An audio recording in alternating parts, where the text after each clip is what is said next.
에베소서 말씀을 계속 전하고 있습니다. 에베소서 1장부터 3장까지는 우리가 예수님을 믿음으로 받은 이 놀라운 구원이 어떤 것인지 개인적인 면과 그리고 교회 공동체적인 면에서 구원에 관해서 구원받은 존재가 어떤 사람인지를 말씀을 해 주셨어요. 3장까지가 말씀을 드렸는데 이제 뒷부분 4장부터 6장까지는 그렇게 구원받은 성도가 실제로 어떻게 살아가야 하는지 구원받은 성도의 삶에 대해서 말씀을 해주고 있어요. 4장은 우리의 신앙생활이 터져낸 이 교회를 각각 받은 은사와 직분을 따라 섬김으로 잘 세워가라고 권면을 하고, 그리고 또 각 성도가 개인적으로 새 사람을 입고 그리스도를 닮은 온전한 사람으로 성장해 가라고 4장에서 권면해 주고 있어요. 자세한 내용은 유튜브 맥체인 성경읽기 강의에 에베소서 4장 이미 있으니까 여러분 한번 참고해 보시길 바랍니다. 오늘은 에베소서 5장 앞부분을 말씀을 드리려고 합니다. 이 부분은 구원받기 전에 우리가 살아가던 삶의 모습이죠. 그 옛사람인데 그것을 과감하게 벗어던지고 예수님의 보혈로 정결함을 입은 이 새 사람을 입고 살아가라는 말씀이에요. 이제 5장 앞부분인데 먼저 성적인 정결함에 대해서 얘기를 해요. 그래서 이제 아까 그런 영상을 잠깐 보여드린 겁니다.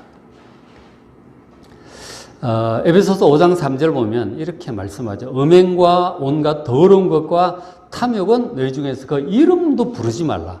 입에 올리지도 말라. 그렇게 말씀을 해요.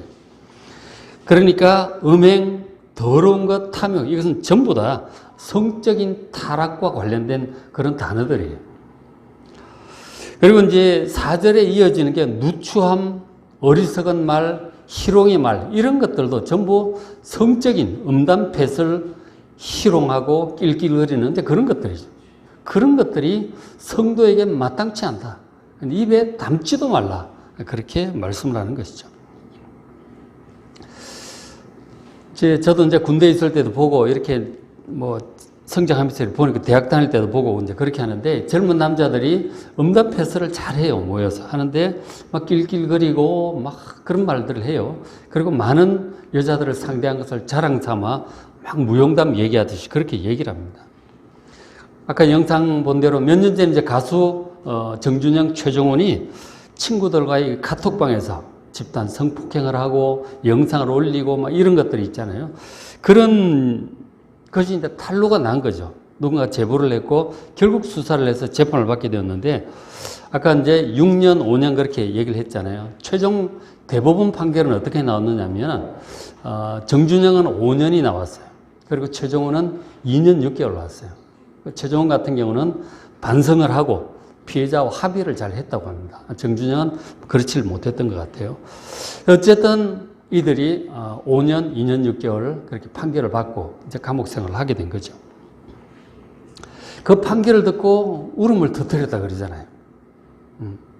그들이 그렇게 카톡방에서 모여서 올리고 낄낄거리고 희롱하고 막 그렇게 할 때는 자신들이 얼마나 큰 죄를 짓고 있는지 잘 몰랐던 거죠. 그러나 그 죄가 그런 큰 죄예요. 명예고 가수 생활이고 뭐고 다 완전히 망가지는 것이죠. 자신들이 한 짓이 이런 큰 죄인지를 알았더라면, 이런 결과를 가져올 줄 알았다면 그렇게 했겠어요? 잘 몰랐죠. 사람들이 죄를 지을 때 이 죄가 어떤 죄인지, 얼마나 큰 죄인지를 모르니까 그렇게 막 가는 거예요. 가다가 결국은 이제 이런 일을 당하고 나서 근데 후회해봤자 이미 늦은 것이죠. 미리 그것을 알고 참 저것은 안 되는 거야. 그 두려움을 알고 피했더라면 그것이 참 지혜로운 것이었죠. 그러질 못했다는 거죠. 그래서 이제 그 4절에 누추한 말, 이 다 성적인 그런 거예요. 어리석은 말, 희롱의 말, 이런 것들이 성도에게는 마땅치 않다는 거예요. 말이 안 된다는 거예요. 그러면서 어떤 말을 하라고 그래요? 오히려 감사하는 말을 하라. 그렇게 얘기를 합니다. 갑자기 성적인 희롱 얘기하다가 감사가 왜 나오냐고 앞뒤 맥락이 좀 안 맞는 것 같죠. 근데 이것이 이제 맥락상 그러니까 일반적인 감사라기보다는 많은 신학자들은 이제 보기에 문맥상 이 정상적인 부부 생활에 대해서 감사하라고 하는 그런 의미로 봅니다. 그러니까 불교나 수도원 혹은 이제 금욕주의 이제 면에서 볼 때는 성적인 관계 자체를 무조건 악한 것으로 봐요. 그러나 성경은 그렇지 않습니다. 하나님께서는 남자와 여자로 창조하셨고 결혼하도록 하와를 아담에게로 인도하셨잖아요. 그래서 가정을 이루고 성관계를 하고 아기를 낳도록 그렇게 하셨어요. 그건 하나님이 지으신 법도예요. 그건 하나님 주신 축복이고 가정의 축복입니다. 그래서 그 정상적인 부부 관계에 대해서는 여러분 감사하는 마음을 가지셔야 돼요. 감사하셔야 됩니다. 그렇게 지금 말씀을 하고 있는 그것에 대해서 감사를 하고, 그러나 부부 관계 이외의 모든 성적인 관계는 악한 것이기 때문에 간음이나 뭐 부부 자기 배우자의 이외의 애인이라든가 음란한 것이라든가 이런 주제는 아예 성도들 입에 담지도 말라 하는 것입니다. 이제 그 말씀을 하는 것이죠. 특히 당시 이제 1세기 로마 사회는 성적으로 상당히 문란했어요. 지금 이제 발굴된 벽화들 보면은 정말 대단한 그런 벽화들이 많아요. 완전히 포르노 같은 벽화들이 굉장히 많은 것이죠. 동성애도 굉장히 많이 퍼져 있었고. 그러니까 올림픽 할 때도 전부 남자들이 다 벗고 했다고 그러잖아요. 그런 동성애적인 그런 것과 이런 것들이 굉장히 이제 만연해 있었던 그런 시대였던 거죠. 그래서 특히 이제 에베소 교인들에게도, 에베소도 거기에 뭐 이방 아담의 신전도 있고 이래가지고 뭐 굉장히 성적으로 문란했다 하는 거죠. 특별히 그리스도인은 정말 그런 것은 합당치 않다. 마땅치 않고 말하는 것조차도 합당치 않다. 버리라고 성적인 정결함에 대해서 말씀을 해준 것이죠. 근데 이제 어떤 사람들은 그러죠. 아니, 사람이 그럴 수도 있지. 뭘 그런 걸 가지고 그렇게 까다롭게 구느냐. 다들 그렇게 하면서 살아가는데 뭘 그렇게 하면 사람이 어떻게 살아? 다들 그렇지. 라고 성적인 이 타락에 대해서 대수롭지 않게 그렇게 말할 수도 있습니다. 그런 사람도 있죠. 그런가 하면 또 어떤 사람들은 더 심하게 아니, 성적인 쾌락이야. 그건 당연한 것이고 우리 본능에 있는 것이고 또 그건 마음껏 누려야 되는 거야. 라고 말하는 이 성해방론자, 프리섹스를 추구하는 그런 사람들이 있는 거예요. 굉장히 적지 않아요. 그런 맥락에서 동성애도 이제 장려가 다 되는 것이죠. 다 프리섹스 쪽으로 이제 가고자 하는 그런 것이죠. 결혼도 하지 않고 뭐 다 그렇게 이제 하려고 하는 그런 사람들이, 그런 사상이 상당히 강하다 하는 것이죠. 그런 말들을 하거든요. 그게 이제 우리 본능에 이제 어떻게 보면은 좀 부합하는 거예요. 우리 속에도 그런 욕구가 있잖아요. 그렇기 때문에 그런 얘기를 들으면, 그래, 그렇지, 뭐, 사람 사는 게 다 그렇지. 라고 대수롭지 않게 생각하는가, 오히려 프리섹스를 추구하는 쪽으로 사람이 뭐, 생긴 대로 살아야지. 그러고 가는 사람들이 많이 있다는 거죠. 그런 말을 들으면 그리스도인도 솔깃할 수 있는 것이죠. 근데 여러분, 그런 말에 절대로 속으시면 안 됩니다. 그래서 이런 말씀을 해요. 에베소서 5장 5절에 6절의 중간에 보시면은 줄친 부분에 누구든지 헛된 말로 너희를 속이지 못하게 하라 그러는 거죠. 그런 헛된 말이에요. 그렇게 뭐 까다롭게 구느냐는 식으로 대수롭지 않게 그런 말은 꼰대나 하는 거야. 그러고 막 듣기 싫어하고 오히려 프리섹스를 추구하는 쪽으로 가는 그런 말들이 전부 헛된 말들이에요. 여러분, 이런 말에 절대로 속지 마시기 바랍니다. 분명히 말씀하는 게 속지 마시기 바랍니다. 그런 성적인 죄악에 빠져 살아가면 어떻게 되는지 아세요? 분명히 말씀하세요. 5장 5절에 앞부분 보시면 너희도 정녕 이것을 알거니와 음행하는 자, 더러운 자, 탐하는 자, 이 다 성적인 타락과 관련되어 있죠. 그런 것들을 우상숭배라고 얘기를 해요. 이런 사람들은 왜 이제 우상숭배라고 얘기를 하느냐면, 특별히 탐하는 자라고 할 때 성적인 욕심, 돈에 대한 욕심, 권력에 대한 욕심 등 끝없는 욕심을 탐심이라고 얘기를 해요. 그런 끝없는 욕심이지 뭐 우상숭배라고 얘기를 하시는 것이죠. 그러니까 사람의 본분은 모든 것을 적절하게 해주신 하나님께 대한 이 감사가 본분이에요. 그게 정상적인 것입니다. 그게 당연한 것인데 그런 하나님의 은혜와 사랑을 알지 못하고 생각하지도 않고 그저 자신의 이 능력과 노력으로 그리고 자신이 원하는 이 욕망, 이런 돈과 권력을 끝없이 추구하는 것은 바로 자기 자신을 우상시하는 거예요. 하나님 없고 하나님 제껴놓고 자기가 우상인 거예요. 자기의 어떤 지금 시대가 인본주의라는 게 그렇잖아요. 자기가 최고야. 자기의 마음, 자기의 기분, 자기의 입장이 제일 중요해. 타인도 다 그 아래고 하나님도 없어. 그게 우상숭배예요. 자기가 자기의 우상이라니까요. 그런 마음으로 음행하고 더러운 것들 그런 것들 탐하는 자는 우상숭배자예요. 그런 사람들은 어떻게 된다고 그래요? 그런 사람들은 다 그리스도와 하나님의 나라에서 기업을 얻지 못할 것이다. 하나님 나라에 들어가지 못하는 거예요. 아무것도 없어요. 영원한 멸망이란 말이에요. 이게 여러분 가벼운 게 아니잖아요.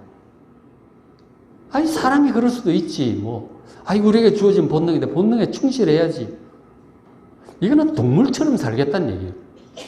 하나님의 자녀로서 영생과 하나님의 뜻을 따라 온 세상을 다스리며 영원토록 살아야 될 하나님의 자녀로서의 어떤 것과 전혀 상관없는 동물과 다름없는 삶으로 살아가고자 하는 것이죠. 어떻게 그것을 우리 그리스도인들이 용납할 수 있겠습니까? 그럴 수 없는 것이다 하는 거죠. 그 하나님 나라에서 기업을 받지 못하는 것이 이거는 엄중한 문제예요. 얼렁뚱땅 그렇게 넘어갈 수 있는 문제가 아니라니까요. 심각한 문제예요. 그런 사람들은 6절에 보시면 6절 하반절 이로 말미암아 하나님의 진노가 임하는 거예요.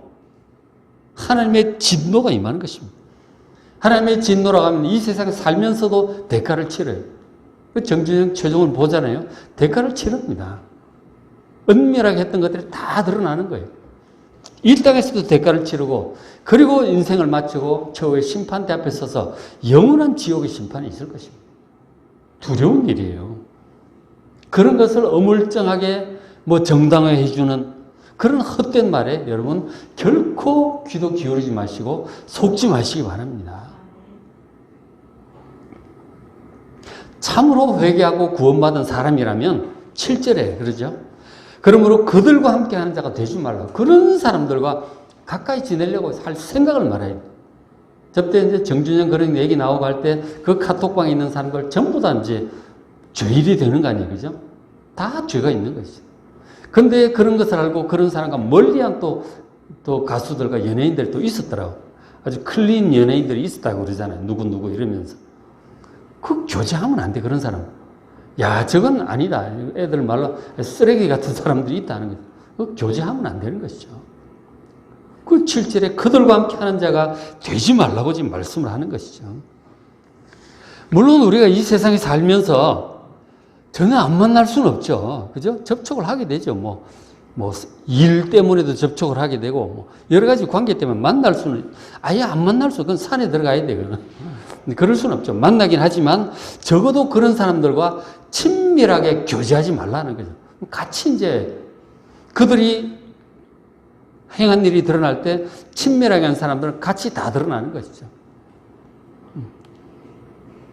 그들과 함께 그들이 진노를 받을 때 하나님의 진노를 함께 받게 되는 거예요. 그들과 함께 하지 말고 바벨론에서 나오라고 그러잖아요. 그죠? 나와야 되는 거예요. 함께 하는 자가 되지 마시길 바랍니다. 성경 말씀이 정확하게 얘기를 해주고 있잖아요. 그죠? 그래서 그렇게 하지 말고 어떻게 해야 되는지를 말씀해 주고 있습니다. 첫째는 이제 지혜 있는 자가 되라고 말씀을 해요. 그리고 그 다음으로는 성령 충만한 자가 되라고 두 가지를 얘기를 해주고 있습니다. 먼저 15장 15절부터 17절까지 지혜 있는 자가 되라고 말씀을 해주고 있습니다. 지혜 있는 자가 어떤 자인 줄 아십니까? 15절 보시면은 너희가 어떻게 행할 것을 자세히 주의하여서 행하는 자가 지혜 있는 자예요. 지혜 없는 자는 그렇게 하지 않아요. 그러나 지혜 있는 자는 자기가 어떻게 행할지, 어떻게 행동하고 선택하고 살아가야 할지 자세히 주의해서 행해요. 그러나 지혜 없는 자는 그렇지 않습니다. 지혜 없는 자는 그냥 마음 가는 대로, 자기 하고 싶은 대로 사는 사람이 지혜가 없는 자예요. 많은 사람들이 그렇게 산다고 봐요. 자기 느낌, 자기 기분이 중요한 거예요. 자기가 하고 싶은 욕구가 중요한 거예요. 그래서 마음 가는 대로 하고 싶은 것을 하면서 추구하면서 살아가요. 그러면 결국 저렇게 되는 것이죠. 근데 다 하고 싶지만 못하는 이유가 뭔지 아세요? 돈이 없고 시간도 없고 능력도 부족해서 하고 싶은 만큼 다 못하면서 살아가는 것이지, 딱 보고 생각을 해서 저건 안 좋은 거야 라고 생각해서 하고 싶은데 절제하는 경우가 적다는 거예요. 상황이 안 돼서 못하는 게 하고 싶은데. 그러나 지혜 있는 자는 그렇지 않아요. 생각을 해요. 과연 이것이 좋은 일인지 의로운 일인지, 더 나아가서 하나님 보시기에 어떠할지 생각을 하면서 하고 싶지만 안 하기도 하는 거예요. 어떤 건 하기 싫지만 하기도 하고. 그게 지혜 있는 자라니까요. 어떻게 행할지 자세히 주의하여 행하는 사람이 지혜로운 사람이에요. 그저 마음 가는 대로 하고 싶은 대로 가는 사람, 그건 어리석은 자다. 결국 저런 일을 당하게 된다는 것이죠. 지혜 있는 자는 지금 자신이 어떻게 행해야 할지, 어떻게 살아야 할지 생각을 해요. 그렇게 해서 자기의 돈과 시간과 이 능력을 어떻게 사용을 해야 될지 자세히 주의해서 사용하는 사람이에요. 확실히 다르죠.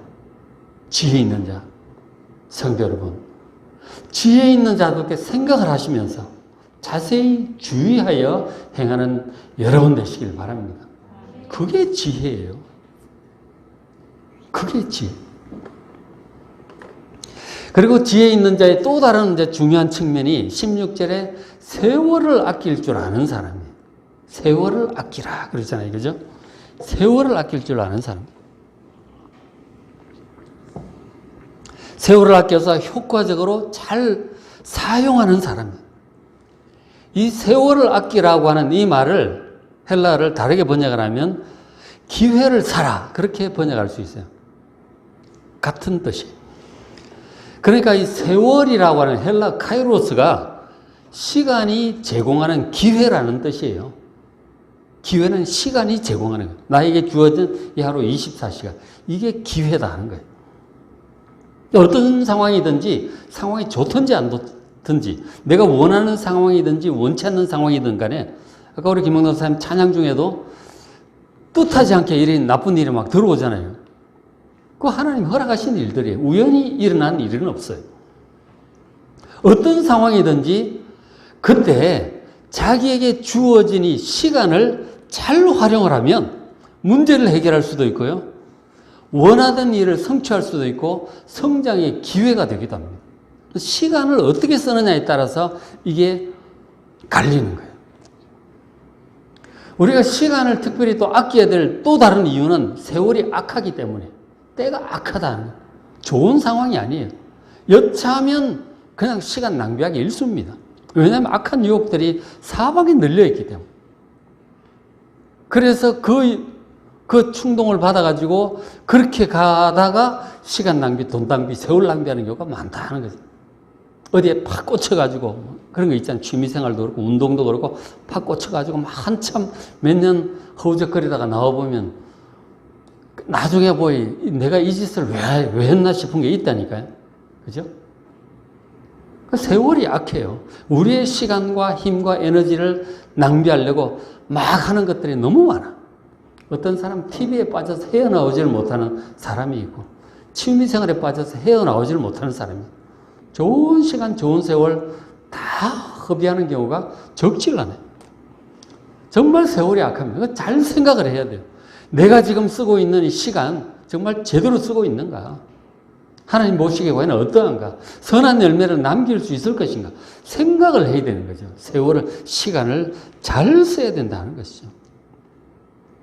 그래서 구원받은 이 세 사람, 지혜로운 사람은 자기 마음 가는 대로 시간을 쓰질 않아요. 생각을 해요. 내가 이 시간을 어떻게 써야 될까? 어떻게 써야 가장 좋은 선한 결과를 남길까? 하나님 보시기에 기뻐하시는 그런 결과를 남길 것인지 신중하게 생각을 하면서 시간을 최대한 잘 활용하는 사람이에요. 똑같은 24시간인데 엄청나게 많은 좋은 일들을 하는 사람이 있고 맹탕 그냥 다 허비하는 사람이 있어요. 나름 재밌게 지냈을지 모르지만 돌아보면 아무것도 없어. 정말 시간 잘못 쓴 거죠. 시간 잘못 쓴 것에 대해서 여러분 주님께 나중에 계산하셔야 돼요. 내가 내게 준 그 시간, 하루 24시간, 일주일, 1년 360을 어떻게 썼는지, 평생 그 몇십 년을 어떻게 썼는지 계산하고 회개 보고해야 될 날이 올 것입니다. 여러분 시간 잘 사용하시기 바랍니다. 주님 보시기에 과연 내가 쓰고 있는 시간이 어떠한지 주님 앞에 계산하셔야 돼요. 그리고 정말 또 지혜로운 사람 하나 더 17절에 어리석은 자가 되지 않도록 주의 뜻이 무엇인지 잘 이해하셔야 돼요. 하나님의 주님의 뜻이 무엇인지 잘 이해를 하고 그것을 위해서 시간을 사용을 해야 된다는 것이죠. 주님의 뜻을 알기 위해서 어떻게 해야 될까요? 성경 말씀을 꾸준히 읽어야죠. 하나님의 뜻은 성경에 다 기록되어 있습니다. 그리고 기도하셔야 돼요. 우리가 말씀을 읽지만 또 그때그때 기도를 해야 주님께서 필요한 말씀도 생각나게 해주세요. 항상 의지하고 혼자 마음 떠오르는 대로 기분 내키는 대로 할 것이 아니고 항상 주의 뜻을 생각하면서 이렇게 하면 주님께서 어떻게 생각하실까 생각을 하셔야 됩니다. 근데 좀 생각해 보면 알 수 있어요. 그냥 기분 내키는 대로 하지 않고 좀 생각을 하면 분명히 성령께서 떠오르게 하세요. 말씀이 떠오르든지 아주 떠오르게 하세요. 주의 뜻을 이해하고 선하고 그 바른 뜻을 이해해서 그렇게 가면 그게 지혜로운 사람이다 하는 것이죠. 그렇죠? 그렇게만 하면 세월을 아껴서 훌륭한 일 잘 활용을 하셔서 선한 열매를 남기게 될 것입니다. 그렇죠? 지혜로운 사람이 어떤 사람인지 분명히 말씀을 하고, 첫째, 우리가 어떻게 행할지 자세히 주의해서 자세히 주의하여 행하는 사람이고, 그리고 이 시간을 아껴 쓸 줄 아는 사람, 그러니까 주의 뜻이 무엇인지 잘 이해하고 그렇게 사는 사람, 이게 지혜로운 사람. 앞에 막 육신의 정욕을 위해서 막 이렇게 가면 안 되는 거예요. 그렇죠? 지혜롭게 살아가는 여러분 되시기를 주의 이름으로 축원합니다. 그리고는 그런 또 이제 성도에게 권면하는 두 번째가 성령 충만이에요. 5장 18절에 술 취하지 말라 이는 방탕한 것이 오직 성령으로 충만함을 받으라. 그렇게 권해주고 있습니다. 이 술 취하고 육신의 정욕을 따라가는 이런 육신의 욕망을 따라 방탕하게 살지 말라는 거죠. 그렇게 따라가면 다 인생 낭비합니다. 그렇게 하지 말고 성령 충만을 받으라. 그렇게 말씀을 하세요. 근데 성령으로 충만함을 받으라. 이것은 그렇게 하면 좋다라는 권면이 아니에요. 주님의 명령이에요. 이 성도라면 반드시 해야 될 명령이에요. 성령으로 충만함을 여러분 반드시 받으시길 바랍니다. 반드시 그렇게 하셔야 돼요. 해도 되고 믿음 좋은 사람들만 하는 게 아니에요. 구원받은 사람이라면 모두가 100%다 성령 충만함을 받아야 돼요. 받기 위해 노력하셔야 돼요. 근데 명령문인데,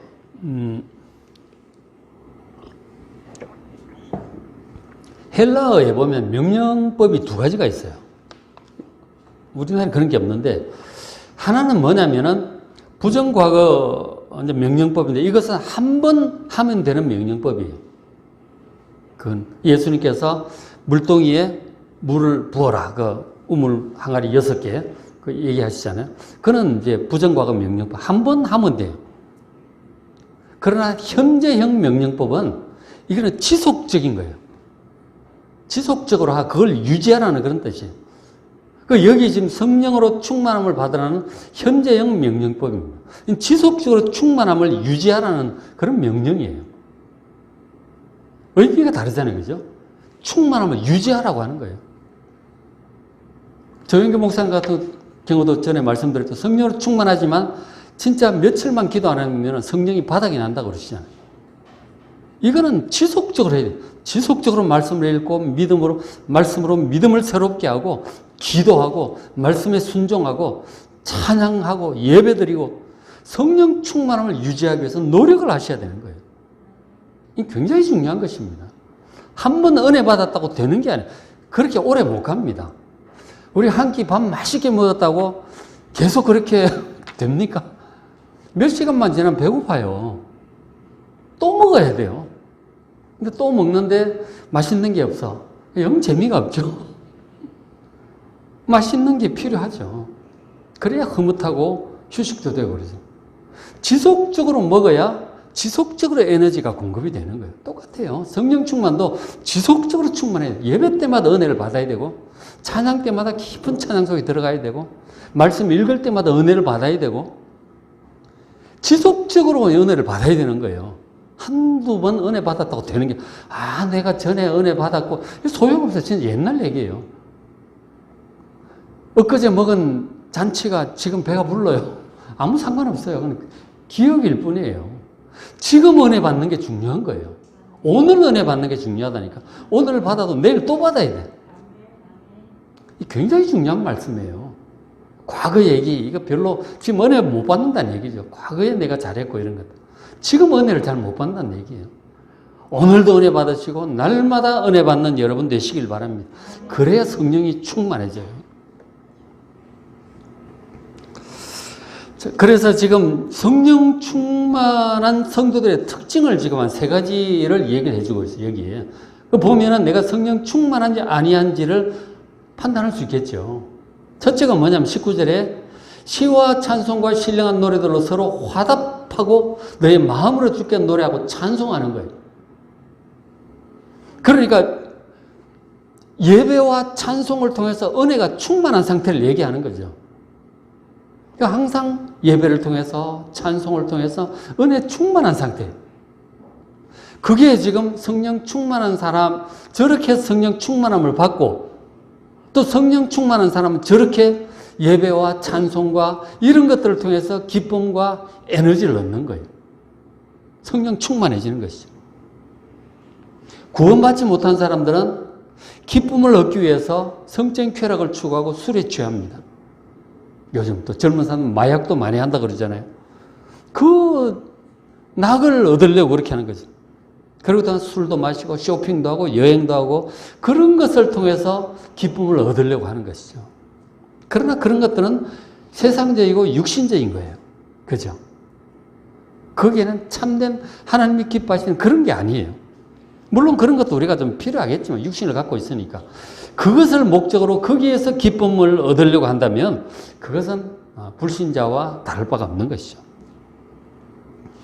그래서 구원받은 성도는 성령 충만한 사람은 그런 것들보다 오히려 성도들과 함께 모여서 찬송하고 기도하고 말씀을 읽음으로 거기서 힘을 얻고 기쁨을 얻는 사람이에요.